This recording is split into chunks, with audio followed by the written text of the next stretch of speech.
Hi there, welcome back to another exciting episode of KSB's book review. This is almost the end of January, and I hope you are on the reading challenge for 2025. If you've not, I think it's time for you to get started. Start reading books for 2025. This is my fifth book, and I really wanted to review this book because it is talks about the hood I'm in right now, teenagehood. And I know a lot of my viewers, they are teenagers just like myself. So I just decided why not review this book because it talks a lot about teenagehood, and it also serves as a light for the path teenagers can follow in these trying times. So the book that I'll be reviewing with you today is Chicken Soup for the Teenage Soul, Book 2.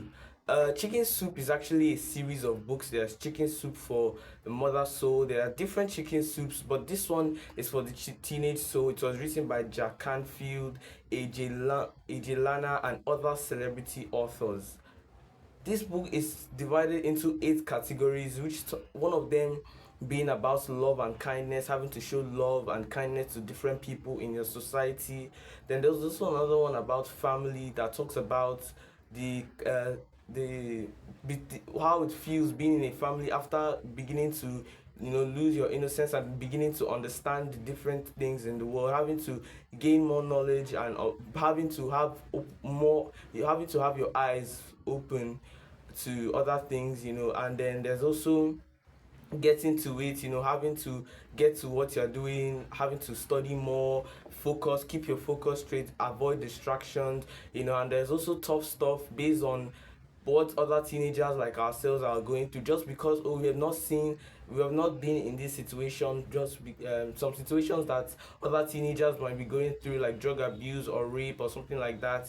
It just divides into different categories. Excuse me, it just divides into different categories and talks about how we can come out as better teenagers, because in this world where we are right now, you find out that most teenagers, they find pleasure in being rude to elders or talking nasty to their parents. And this book just helps to shine a light to teenagers to show that, oh, you can actually be better. You can actually be better, you can do a lot of things. Talks about different categories, and you also talks about relationships, maintaining good relationships with your friends, having to keep good company, having to know the kind of people that you keep in your circle so that you avoid being corrupted by evil things. And also talks about God, having to starting Christianity very early, building your faith, going to church, reading the Bible, and all that. It just helps you become a better teenager. Reading this book, I read this book. It's really big, and I told myself that this year that I'll increase the volume of books I read. That it's about 456 pages, and I told myself in 2025 I'll read more voluminous books and try to review them as well, because most people also complain that, oh, you read kind of short books and an hour's read or something. So I wanted to read more voluminous book, and I started with this one. I think I started with Jacob of Canaan before the end of last year, that my mom borrowed me, and this one too my mom also borrowed me, Chicken Soup to the Teenage Soul. And this book is really impactful. Some of the standout parts in this book are the fact that it shines its light, for the path to teenagers to follow, and it talks about some hazardous behaviors that sometimes we do subconsciously, even with, like, sometimes our body language, or having to make other people feel bad just because they're not feeling in the right frame of mind. It talks a lot about a lot of things, but for me personally, the fact that it relates to our mood. Sometimes we just, for no reason, we'll just not be smiling. I don't know, it happens to me a lot. But having to be kind to people, even when we might not feel the urge or the need to want to be kind to somebody, even if sometimes you don't even have to say anything. Sometimes our silence is better, better to not say anything. If you know you're not going to say something nice, it's better not to say anything at all. So those are some of my standout parts in this book. There were some vocabularies in this book, like agonate, which means to understand someone's idea, to relate to somebody's idea, and there's raggedy, which means to be torn, tattered, or rugged. If you're on the library, be on the lookout for Chicken Soup for the Teenage Soul. This is the second volume because this was the one I had available to read. But it also is the two volumes. They are very similar in nature. It's just that the first volume talks. The second volume, there are some stories that were mentioned in the second volume that are like a continuation, and some of them they linked into some of the stories in the first volume, but really they're just really similar in nature, talking about being better teenagers and having to live a positive life in these end times. So if you're on the library, you're going book shopping, you're looking for a book to read, please do well to look out for Chicken Soup for the Teenage Soul, because I promise when you read it, your mind won't be the same. The way you think, the way you approach things, your perspective to different situations won't be the same. It's like a mind shift, especially getting to teenagehood and stuff. It's just an amazing book to read, and I know you love it as much as I did.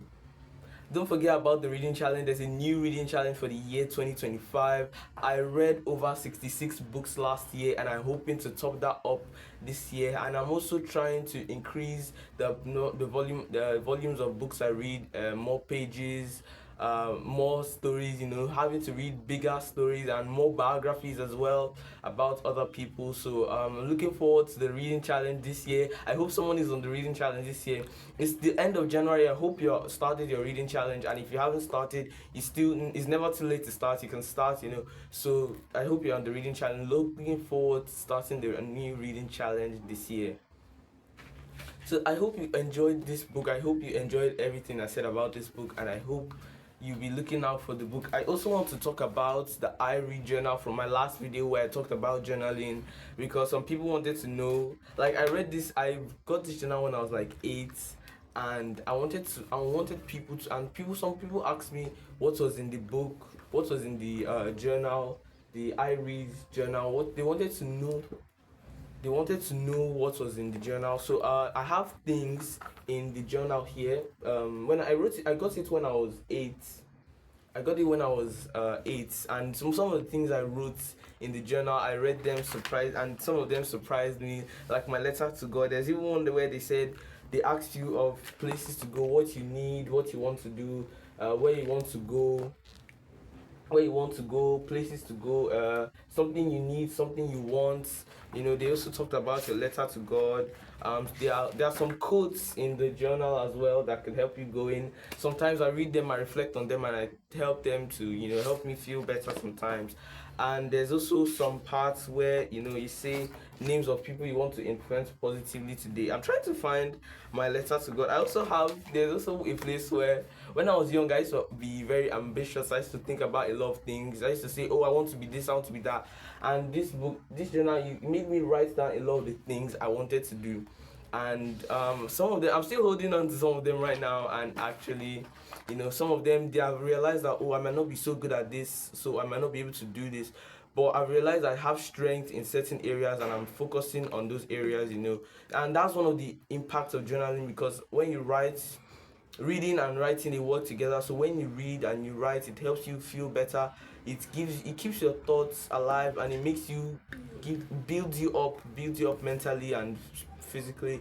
You get to write down your thoughts. It makes your mind lighter, and it also makes you sleep better, because journaling, writing down your thoughts, releasing them is like a way of releasing things off your chest and writing them down on a piece of paper, and it always feels so good.